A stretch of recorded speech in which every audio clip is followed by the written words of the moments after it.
Pendant longtemps, nous n'avons connu qu'un seul système solaire. Le nôtre, un ensemble familier de planètes, de trajectoires presque circulaires. Un soleil stable au centre. Et une impression trompeuse d'ordre naturel. Nous avons grandi avec l'idée que ce modèle était normal, que les planètes se forment ainsi, que les systèmes stellaires suivent cette logique paisible et équilibrée. Mais cette impression venait d'un manque de comparaison. On ne peut comprendre ce qui est rare, que lorsqu'on commence à voir ce qui est commun. Lorsque les scientifiques ont enfin développé les outils capables de détecter des planètes autour d'autres étoiles, une surprise silencieuse a émergé, puis une deuxième, puis une troisième. Les systèmes solaires observés ailleurs dans l'univers ne ressemblaient pas aux nôtres, pas un peu différents, fondamentalement différents. Des planètes géantes orbitant dangereusement près de leur étoile, des mondes projetés sur des trajectoires instables, des architectures chaotiques, parfois violentes, où l'équilibre semblait être l'exception, non la règle. À mesure que les données s'accumulaient, une question a commencé à s'imposer, une question inconfortable. Notre système solaire est-il banal ou inhabituel? La science ne cherche pas à flatter notre importance. Elle ne cherche pas non plus à nous diminuer. Elle observe, elle compare, et elle laisse les modèles parler. Comparer les systèmes solaires, ce n'est pas chercher un privilège, c'est chercher une histoire. Car chaque système planétaire est le résultat d'un passé dynamique, d'interactions gravitationnelles, de migrations lentes, de collisions silencieuses, de pertes irréversibles. Rien n'est figé, rien n'est garanti. Notre système solaire, avec ses planètes bien espacées, ses orbites presque circulaires, et sa stabilité sur des milliards d'années, n'est pas le produit d'un plan. C'est le résultat d'une suite de conditions favorables, survenues dans un ordre précis. En le comparant aux autres, la science ne nous dit pas que nous sommes uniques. Elle nous dit quelque chose de plus subtil. Nous sommes le résultat d'une histoire peu fréquente. Et comprendre cette rareté n'a rien de mystique. C'est une question de physique, de temps et de hasard. Dans ce voyage, nous allons explorer ce que révèle réellement la comparaison entre notre système solaire et ceux observés ailleurs dans l'univers. Non pas pour nourrir un sentiment d'exception, mais pour comprendre ce que signifie évoluer dans un cosmos où la stabilité est rare. Nous verrons comment les astronomes ont appris à détecter d'autres mondes, pourquoi la majorité des systèmes planétaires semblent chaotiques, et ce que cette diversité cosmique change dans notre manière de voir la Terre. Car parfois, ce n'est qu'en regardant ailleurs que l'on comprend enfin ce que l'on habite. Pendant des siècles, notre système solaire a été une référence unique. Non pas parce qu'il était exceptionnel, mais parce qu'il était le seul que nous connaissions. Sans comparaison, il n'y a pas de contexte. Sans contexte, il n'y a pas de rareté, ni de normalité. Nous avons longtemps cru que les planètes se formaient naturellement sur des orbites stables, que les géantes gazeuses restaient à distance respectueuse de leur étoile, et que les systèmes planétaires évoluaient vers un équilibre durable. Ces idées n'étaient pas naïves, elles étaient logiques, basées sur l'unique exemple disponible. Mais la science progresse rarement en restant confinée à un seul cas. Lorsque les premières planètes autour d'autres étoiles ont été détectées, ce n'était pas pour comparer, c'était pour prouver que d'autres mondes existaient. Et cette preuve, à elle seule, était déjà révolutionnaire. Mais très vite, une surprise est apparue. Les premières exoplanètes découvertes ne ressemblaient pas à celles de notre système solaire. Elles étaient massives, extrêmement proches de leur étoile, soumises à des conditions que nous n'avions jamais observées auparavant. Ces mondes n'étaient pas de simples variantes. Ils semblaient appartenir à une autre logique. À ce moment précis, la comparaison est devenue indispensable. Car comparer, ce n'est pas juger, c'est comprendre les mécanismes qui produisent la diversité. Les scientifiques ont réalisé que notre système solaire ne pouvait plus être étudié comme un modèle universel. Il devenait un cas particulier parmi d'autres. Et dans cette prise de conscience, une nouvelle question est née. Quels processus conduisent à des architectures aussi différentes? Comparer les systèmes solaires permet de remonter le fil du temps, de reconstituer les étapes de formation, de comprendre comment des disques de gaz et de poussière peuvent évoluer vers des configurations stables ou chaotiques. Certains systèmes semblent avoir vécu des migrations violentes. Des planètes géantes se sont déplacées vers l'intérieur, perturbant ou détruisant des mondes plus petits sur leur passage. D'autres ont subi des réarrangements gravitationnels complexes, laissant derrière eux des orbites inclinées, excentriques, instables. Face à cette diversité, notre système solaire commence à apparaître autrement. Non pas comme une norme, mais comme un survivant. Comparer permet aussi d'éliminer les illusions. Ce que nous pensions être une règle se révèle parfois être une exception. Ce que nous pensions être rare peut s'avérer commun. La science ne progresse pas en protégeant nos intuitions. Elle progresse en les confrontant à la réalité. Et cette réalité est claire. L'univers produit une variété de systèmes planétaires bien plus larges que ce que nous avions imaginé. Comparer les systèmes solaires, c'est donc accepter que notre histoire cosmique n'est pas universelle, qu'elle résulte d'un enchaînement particulier de conditions initiales, de stabilité gravitationnelle et de temps disponible. C'est aussi une leçon d'humilité scientifique, car comprendre pourquoi notre système est relativement stable revient à comprendre pourquoi tant d'autres ne le sont pas. Cette comparaison ne diminue pas notre importance. Elle enrichit notre compréhension. Elle nous rappelle que l'ordre n'est pas la règle fondamentale de l'univers. Il est une possibilité parmi d'autres. Et c'est précisément pour cette raison que l'étude comparative est devenue centrale en astrophysique moderne. Sans elle, nous continuerions à confondre familiarité et normalité. Mais pour comparer, encore fallait-il observer, voir réellement ce système lointain, au-delà des théories. C'est cette capacité nouvelle à détecter et analyser d'autres systèmes planétaires qui a ouvert la porte à cette révolution silencieuse. Découvrir d'autres systèmes solaires n'a jamais été une tâche simple.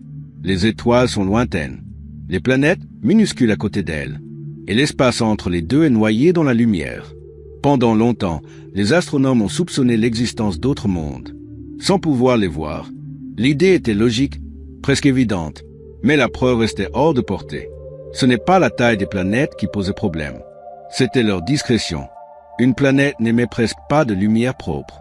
Elle se contente de réfléchir faiblement celle de son étoile, à des années-lumière de distance. Cette lueur disparaît dans l'éclat aveuglant de l'astre central. Alors les scientifiques ont dû apprendre à observer autrement. Non pas les planètes elles-mêmes, mais leurs effets. La première méthode réellement efficace a consisté à écouter les étoiles, à mesurer leurs légers mouvements, des oscillations infimes, provoquées par la présence gravitationnelle de planètes invisibles. Une étoile ne reste jamais parfaitement immobile si une planète l'accompagne. Les deux tournent autour d'un centre commun, un balai subtil, presque imperceptible. Ces mouvements ont révélé les premiers systèmes planétaires, et ce qu'ils ont montré a surpris. Les premières planètes détectées étaient massives, proches de leur étoile, souvent sur des orbites très serrées. Ce n'étaient pas des versions lointaines de Jupiter ou de Saturne. C'étaient des géantes brûlantes, orbitalement agressives, là où nous n'attendions que du vide. Puis est venue une autre approche. Observer non plus le mouvement de l'étoile, mais sa lumière. Lorsqu'une planète passe devant son étoile, elle bloque une fraction infime de la luminosité. Un clignement presque invisible, mais régulier, à force de patience et de précision. Ces baisses de lumière ont permis de cartographier des systèmes entiers, planète après planète, orbite après orbite. Pour la première fois, les astronomes pouvaient reconstruire l'architecture complète de systèmes lointains. Et là encore, le contraste avec le nôtre était frappant. De nombreux systèmes semblaient compacts, des planètes nombreuses, très proches les unes des autres, des mondes entassés dans des régions que notre système solaire laisse presque vides. Les orbites étaient souvent inclinées, parfois excentriques, rarement aussi calmes que celles que nous connaissons. À mesure que les catalogues s'agrandissaient, un constat s'est imposé. La diversité n'était pas marginale, elle était la norme. Les scientifiques ont compris que la formation planétaire est un processus chaotique. Les disques de gaz et de poussière ne donnent pas toujours naissance à des systèmes ordonnés. Ils évoluent sous l'effet de la gravité, des collisions, des migrations internes. Certaines planètes se déplacent vers l'intérieur du système. D'autres sont éjectées complètement. D'autres encore finissent sur des orbites instables. Ce que nous observons aujourd'hui n'est que le résultat final d'une histoire mouvementée. Grâce à ces méthodes d'observation indirecte, les systèmes solaires ont cessé d'être des concepts abstraits. Ils sont devenus des objets statistiques, comparables, classables, et plus la base de données s'enrichissait, plus une idée devenait difficile à ignorer. Notre système solaire, avec ses planètes espacées et ses orbites presque circulaires, ne correspondait pas au profil dominant. Il n'était pas invisible dans les données. Il était simplement minoritaire. Cette prise de conscience n'a pas été immédiate. Elle s'est imposée lentement, au fil des découvertes. Comparer notre système solaire aux autres n'était plus une spéculation. C'était devenu une nécessité scientifique. Car pour comprendre pourquoi notre environnement est stable depuis si longtemps, il fallait d'abord accepter que cette stabilité n'est pas automatique. Elle est le résultat d'une histoire particulière, parmi une multitude d'autres histoires possibles. Mais pour saisir pleinement ce contraste, il faut maintenant regarder de plus près ce que la science observe le plus souvent ailleurs, car ce sont ces architectures communes, parfois chaotiques, qui révèlent le mieux la singularité de la nôtre. Lorsque les astronomes ont commencé à comparer des centaines, puis des milliers de systèmes planétaires, un motif s'est dessiné lentement, mais clairement. L'ordre que nous observons chez nous n'est pas la règle.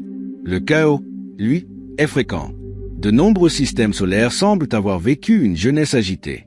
Des planètes géantes se forment loin de leur étoile, puis migrent vers l'intérieur, traversant des régions entières comme des bulldozers gravitationnels. Sur leur passage, des mondes plus petits sont perturbés, capturés ou simplement détruits. Ces migrations ne sont pas rares. Elles semblent être un processus naturel dans l'évolution des systèmes planétaires. Le disque de gaz exerce des forces. Les planètes échangent de l'énergie. Les orbites se déplacent. Dans certains systèmes, plusieurs géantes entrent en résonance. Leur interaction amplifie les instabilités. Les trajectoires deviennent elliptiques. Les inclinaisons augmentent. Ce qui commence comme une danse harmonieuse peut rapidement se transformer en lutte gravitationnelle. Les conséquences sont visibles. Des planètes sur des orbites extrêmement allongées, des systèmes inclinés par rapport à l'étoile, des mondes brûlants collés à leur soleil, où aucune stabilité à long terme n'est garantie. Dans d'autres cas, le chaos est encore plus radical. Des planètes sont éjectées du système, projetées dans l'espace interstellaire, devenues des mondes errants, sans étoiles. Ces planètes orphelines pourraient être nombreuses dans la galaxie, peut-être même plus nombreuses que les planètes liées à une étoile. Le chaos n'est donc pas une anomalie. Il est une conséquence naturelle des lois gravitationnelles appliquées sur de longues durées. À l'échelle cosmique, la stabilité est fragile. Elle doit être préservée. Elle ne se produit pas automatiquement. Lorsque nous observons ces systèmes instables, nous comprenons que la formation planétaire n'est pas un processus doux. C'est une phase violente, faite de collisions, de pertes, de réarrangements incessants. Ce n'est qu'après cette période turbulente qu'un système peut éventuellement se calmer, et beaucoup n'y parviennent jamais. Cette réalité remet en perspective notre propre environnement. Les orbites presque circulaires de nos planètes, leur espacement régulier, leur longévité exceptionnelle, ne sont pas le résultat d'une simple évolution naturelle. Ils sont le résultat d'un passé où le chaos a été limité, contenu ou absorbé sans destruction majeure. Comprendre le chaos ailleurs permet de mieux comprendre la rareté de l'équilibre ici. Car dans un univers gouverné par la gravité, la stabilité n'est jamais garantie. Elle est toujours temporaire, conditionnelle et souvent improbable. Mais ce chaos omniprésent n'est pas synonyme d'échec. Il est le moteur de la diversité cosmique. Il crée une multitude de configurations possibles. Et parmi cette diversité, quelques systèmes émergent avec une architecture suffisamment stable pour durer des milliards d'années. C'est là que notre système solaire commence à se distinguer. Non pas par absence de chaos, mais par la manière dont il a traversé. Pour comprendre cette différence, il faut maintenant examiner ce qui rend notre système solaire si particulier dans sa structure. Lorsque l'on observe notre système solaire à la lumière de toutes ces comparaisons, une chose devient évidente. Il ne ressemble pas à la majorité de ceux que nous détectons ailleurs. Cette différence ne tient pas à un seul facteur. Elle résulte d'un ensemble de caractéristiques qui, prises individuellement, ne sont pas uniques, mais qui, réunies, deviennent rares. La première de ces caractéristiques est l'espacement des planètes. Dans notre système solaire, les mondes ne sont pas entassés près du Soleil. Ils sont répartis sur de vastes distances, laissant de larges zones presque vides entre leurs orbites. Cette structure réduit fortement les interactions gravitationnelles violentes. Les planètes se perturbent peu. Leur trajectoire reste stable sur des durées immenses. Les orbites elles-mêmes jouent un rôle crucial. Elles sont presque circulaires, peu inclinées les unes par rapport aux autres. Cette régularité est loin d'être la norme dans l'univers observé. Dans de nombreux systèmes, les planètes suivent des chemins allongés, parfois fortement inclinés, ce qui favorise les instabilités à long terme. Notre système, lui, ressemble davantage à un mécanisme bien réglé. Pas parfait, mais remarquablement durable. Un autre élément fondamental est la position des planètes géantes. Chez nous, Jupiter et Saturne orbitent loin du Soleil. Elles n'ont pas migré vers l'intérieur de manière destructive. Cette distance a protégé les régions internes du système. Elle a permis aux planètes rocheuses de se former sans être balayées ou éjectées. Dans de nombreux systèmes observés, les géantes gazeuses se trouvent très proches de leur étoile. Leur migration a souvent perturbé ou empêché la formation de mondes semblables à la Terre. Dans notre histoire cosmique, les migrations ont existé, mais elles se sont produites de manière limitée, ou se sont stabilisées avant de devenir catastrophiques. Cette tenue gravitationnelle est rare. La présence d'une étoile relativement calme joue également un rôle. Notre Soleil est stable sur de longues périodes. Il n'émet pas de variations extrêmes fréquentes. Cette constance énergétique favorise la longévité des orbites et des climats.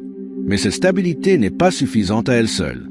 Elle doit être accompagnée d'un équilibre dynamique entre les masses planétaires, les distances et le temps, car le temps est un facteur clé. Notre système solaire a conservé sa structure générale pendant des milliards d'années. Assez longtemps pour permettre l'évolution de surfaces stables. Assez longtemps pour que des processus lents puissent se dérouler sans être interrompus. À l'échelle cosmique, une telle durée sans perturbation majeure est exceptionnelle. Cela ne signifie pas que notre système est figé. Des changements se produisent. Des interactions subtiles existent. Mais elles se déploient à un rythme qui laisse place à la continuité. Cette architecture n'est pas le fruit d'un design intentionnel. Elle est le résultat d'un équilibre fragile, atteint par hasard et préservé par des conditions favorables. Comparer notre système solaire aux autres révèle donc une vérité nuancée. Il n'est pas unique au sens absolu, mais il est inhabituel dans sa combinaison de stabilité, de structure et de longévité. Cette rareté n'est pas un privilège cosmique. C'est une conséquence statistique. Dans un univers où le chaos est fréquent, les configurations stables existent, mais elles sont moins nombreuses. Et lorsque la science met en évidence cette réalité, elle ne cherche pas à nous placer sur un piédestal. Elle cherche à comprendre quelles conditions rendent la stabilité possible.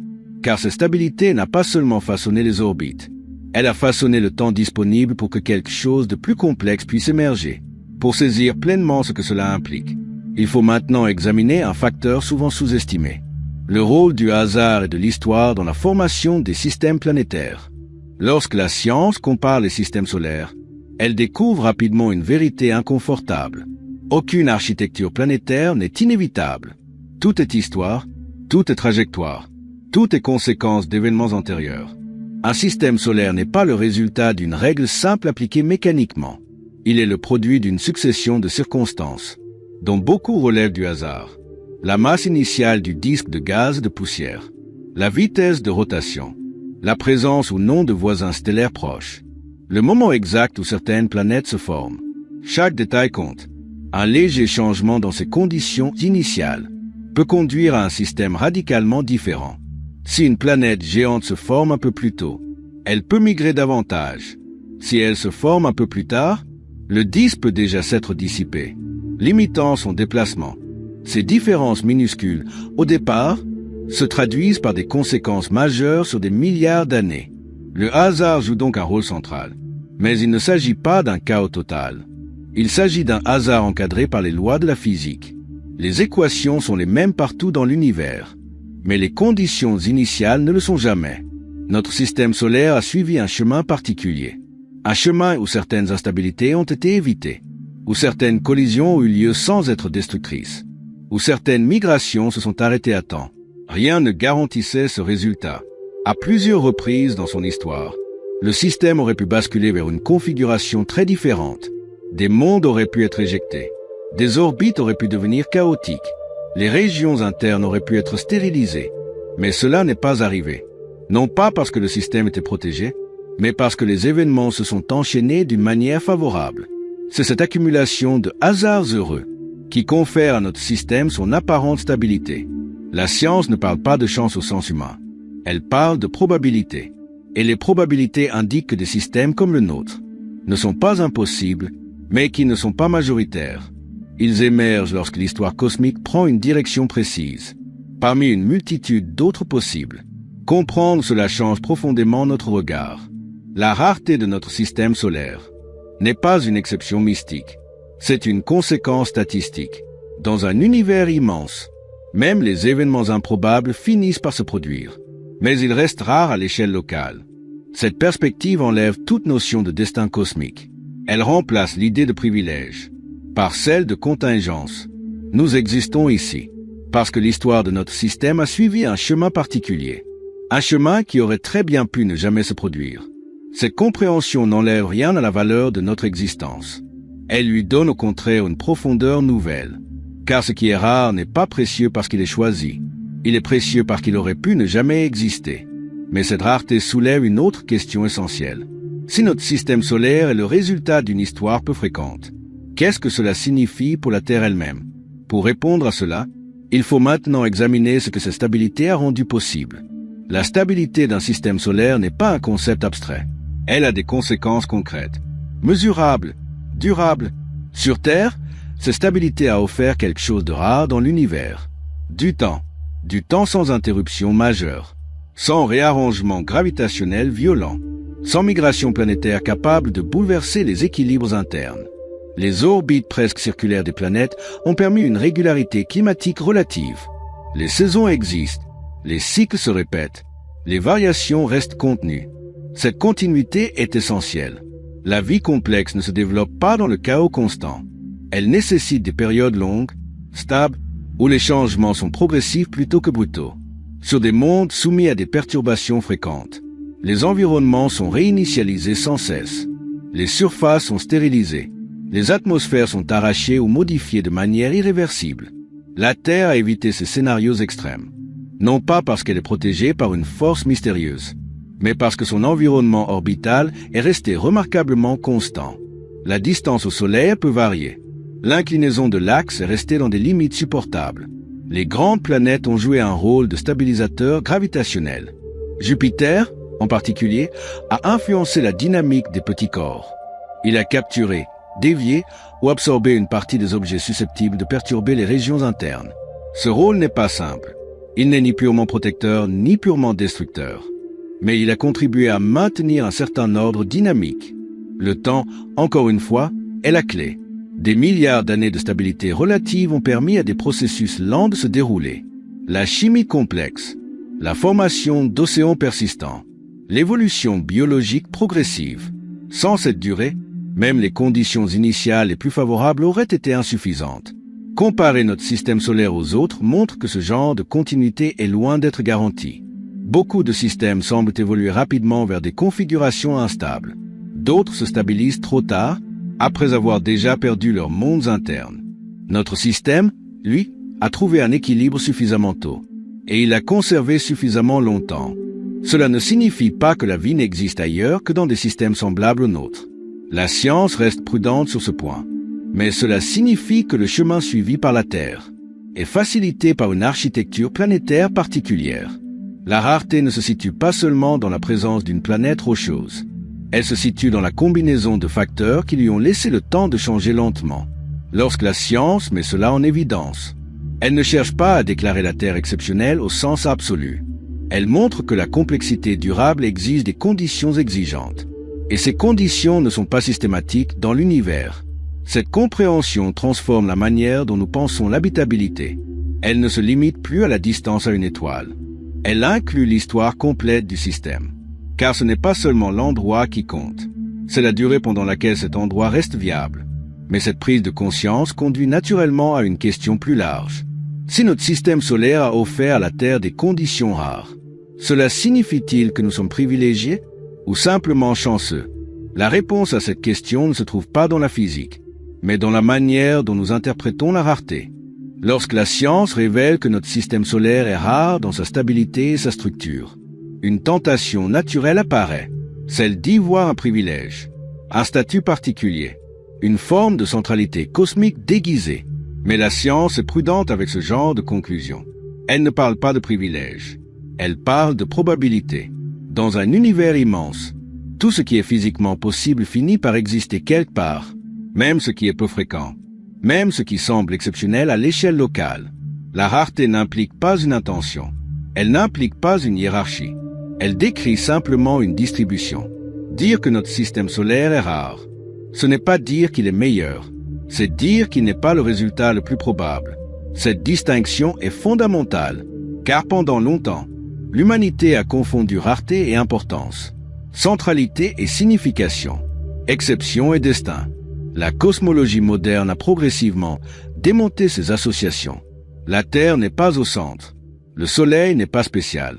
Notre galaxie n'est qu'une parmi des milliards. Et pourtant, dans ce contexte de décentrement radical, la rareté de certaines conditions devient visible. Mais cette rareté ne nous place pas au-dessus du reste de l'univers. Elle nous place dans une situation particulière. Une situation où la stabilité a permis la continuité, où le temps a été suffisamment généreux, où la complexité a pu s'accumuler sans être effacée. Ce n'est pas un privilège accordé, c'est une fenêtre ouverte. Et les fenêtres, par définition, peuvent se refermer. La science nous rappelle que la stabilité n'est jamais permanente. Les systèmes évoluent, les orbites dérivent lentement. Les équilibres finissent toujours par se transformer. À l'échelle cosmique, même des milliards d'années sont un instant. Comprendre que notre système solaire est rare ne doit donc pas nourrir un sentiment de supériorité. Il doit nourrir un sentiment de responsabilité. Car ce qui est rare est fragile. La comparaison avec d'autres systèmes solaires nous montre à quel point l'ordre peut être facilement perturbé, à quel point les équilibres peuvent basculer. Cela nous enseigne que notre place dans l'univers n'est pas définie par une grandeur cosmique, mais par une contingence historique. Nous ne sommes pas le but du cosmos. Nous sommes l'un de ses résultats possibles. Et c'est précisément cette absence d'intention qui rend notre existence si profondément significative. Car si rien n'était écrit, alors ce qui existe mérite d'être compris et préservé. La science ne nous dit pas que nous sommes centraux. Elle nous dit que nous sommes improbables. Et l'improbable n'est pas une justification. C'est une invitation. Une invitation à regarder l'univers sans arrogance, mais sans effacement non plus. Nous ne sommes ni insignifiants, ni élus. Nous sommes conscients. Et cette conscience, dans un univers majoritairement silencieux, reste une chose remarquable. Mais pour comprendre pleinement ce que cela implique, il faut élargir encore la perspective. Comparer les systèmes solaires ne nous apprend pas seulement quelque chose sur le passé. Cela nous apprend aussi comment penser l'avenir. Lorsque les premiers systèmes planétaires ont été découverts, la recherche de la vie semblait suivre une logique simple. Trouver une étoile semblable au Soleil. Trouver une planète rocheuse à la bonne distance. Et attendre. Mais la comparaison entre les systèmes solaires a profondément bouleversé cette approche. La diversité observée est telle qu'aucun modèle unique ne peut servir de référence universelle. Les architectures planétaires varient énormément. Les histoires dynamiques diffèrent radicalement. Les environnements évoluent à des rythmes incompatibles. Chercher la vie ne peut plus se limiter à reproduire notre propre configuration. Dans de nombreux systèmes, les planètes rocheuses se trouvent très près de leur étoile. Dans d'autres, elles subissent des variations gravitationnelles constantes. Dans d'autres encore, elles existent dans des configurations que nous n'aurions jamais imaginées possibles. La science a dû élargir son cadre conceptuel. La notion de zone habitable n'est plus une simple distance fixe. Elle devient une région dynamique, dépendante de l'histoire du système, de la stabilité orbitale et du comportement de l'étoile elle-même. Comparer les systèmes solaires révèle que la vie pourrait émerger dans des contextes très différents du nôtre, peut-être sur des mondes soumis à des cycles extrêmes, peut-être dans des environnements que nous jugerions hostiles. Mais cette diversité impose aussi une contrainte sévère. La stabilité à long terme semble jouer un rôle crucial. Les systèmes chaotiques offrent peu de temps continu. Les conditions changent trop rapidement. Les surfaces sont réinitialisées avant que la complexité ne puisse s'installer.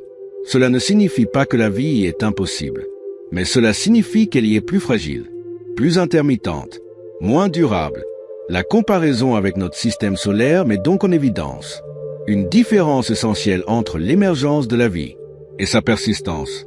Créer de la complexité biologique est une chose. La maintenir pendant des milliards d'années en est une autre. Les systèmes solaires stables offrent une continuité, un rythme lent, un environnement où les changements sont graduels. Cette continuité pourrait être rare. Et si elle l'est, alors la vie complexe durable pourrait l'être aussi. Cela ne rend pas notre situation unique au sens absolu, mais cela la rend informative. Elle devient un cas d'étude, un exemple de ce qui est possible lorsque certaines conditions se maintiennent suffisamment longtemps. Chercher la vie ailleurs ne consiste donc plus à copier notre modèle. Il s'agit de comprendre quelles combinaisons de facteurs permettent à la complexité de durer. Cette approche transforme la recherche d'exoplanètes. Elle transforme aussi notre manière de penser l'avenir de la vie dans l'univers.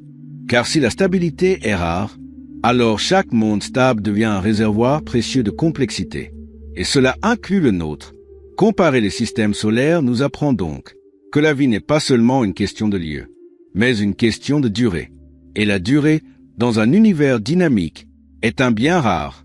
Mais cette prise de conscience ouvre une dernière réflexion encore plus large. Comparer notre système solaire aux autres ne change pas seulement notre vision de la vie ailleurs. Cela change notre relation à notre propre avenir cosmique. Comparer notre système solaire aux autres ne sert pas seulement à comprendre d'où nous venons. Cela sert aussi à réfléchir à ce qui nous attend. Lorsque la science observe la diversité des architectures planétaires, elle ne voit pas seulement des mondes lointains. Elle voit des trajectoires possibles, des futurs alternatifs, des issues différentes à long terme. Beaucoup de systèmes solaires montrent des signes d'instabilité chronique, des migrations tardives, des perturbations gravitationnelles persistantes, des évolutions rapides qui transforment profondément les environnements planétaires. Ce système nous rappelle une chose essentielle. La stabilité n'est jamais acquise définitivement. Même dans un système relativement calme, les équilibres évoluent lentement, les orbites dérivent, les interactions s'accumulent, les configurations changent sur des millions ou des milliards d'années. Notre système solaire n'échappe pas à cette règle. Il est stable à l'échelle humaine. Il est stable à l'échelle biologique. Mais à l'échelle cosmique, il est en mouvement constant. Comparer notre système aux autres nous enseigne donc l'humilité temporelle. Ce qui semble immuable aujourd'hui ne l'est que parce que notre perspective est courte. Les géantes gazeuses continueront d'influencer les petits corps. Les réservoirs de comètes évolueront. Les interactions lointaines laisseront leur empreinte. Rien n'est figé. Cette compréhension change notre rapport à l'avenir de l'humanité. Si notre environnement cosmique est le produit d'un équilibre rare et temporaire, alors notre responsabilité dépasse largement notre époque. Nous ne sommes pas seulement des habitants d'un moment privilégié. Nous sommes des gestionnaires d'une fenêtre cosmique limitée. Comparer les systèmes solaires montre à quel point cette fenêtre peut se refermer ailleurs. Des mondes stables deviennent instables. Des environnements habitables basculent. Des systèmes apparemment favorables perdent leur continuité. Cela ne signifie pas que notre avenir est menacé à court terme, mais cela signifie que le temps disponible n'est pas infini. La science ne nous pousse pas à la peur. Elle nous pousse à la lucidité. Comprendre la rareté relative de notre configuration nous invite à penser à long terme, à dépasser l'urgence immédiate, à considérer l'humanité comme un processus, pas comme un instant. Dans un univers où la stabilité est peu fréquente, la préservation devient un acte cosmique. Préserver des conditions favorables à la complexité. Préserver des environnements capables de durer. Préserver la possibilité même d'un futur conscient. Comparer les systèmes solaires nous rappelle aussi une autre vérité. L'expansion future de l'humanité, si elle a lieu, se fera dans un univers majoritairement instable. Les mondes réellement durables pourraient être rares. Les environnements hospitaliers, temporaires. Cette réalité impose une prudence nouvelle dans nos rêves d'exploration. Aller ailleurs ne signifie pas automatiquement trouver mieux. Parfois, cela signifie simplement trouver plus fragile. Notre système solaire n'est pas parfait, mais il a offert quelque chose de précieux. Un long répit cosmique. Ce répit a permis l'émergence de la conscience, de la réflexion, de la capacité à comparer, comprendre et anticiper. Et c'est précisément cette capacité qui nous permet aujourd'hui de regarder les autres systèmes solaires, non comme des promesses, mais comme des leçons. La science ne nous dit pas que l'avenir est écrit. Elle nous dit qu'il dépend des équilibres que nous comprenons et de ceux que nous choisissons de préserver. Comparer notre système solaire aux autres ne nous place pas au centre de l'univers, mais cela nous place face à une responsabilité rare, celle d'exister dans un environnement favorable, tout en sachant qu'il ne l'est pas partout, ni pour toujours. Et peut-être que la plus grande révélation de cette comparaison n'est pas la rareté de notre système solaire, mais la rareté du temps dont nous disposons pour en prendre soin. Comparer notre système solaire aux autres ne nous apprend pas que nous sommes centraux. Cela nous apprend que nous sommes le résultat d'un équilibre rare, fragile et temporaire. La science ne révèle pas un privilège cosmique. Elle révèle une histoire particulière, faite de stabilité, de temps et de circonstances favorables. Dans un univers où le chaos est fréquent, la continuité devient précieuse. Et comprendre cette continuité change notre manière de voir la Terre. Non comme un point ordinaire, mais comme un lieu qui a eu le temps d'évoluer. Si ce voyage scientifique et contemplatif vous a aidé à voir notre place dans l'univers avec plus de profondeur, abonnez-vous à la chaîne. Ici, nous prenons le temps de comprendre le cosmos, sans précipitation, sans simplification excessive, en laissant la science nous guider vers une perspective plus large. L'univers est vaste, et le comprendre commence toujours par une comparaison.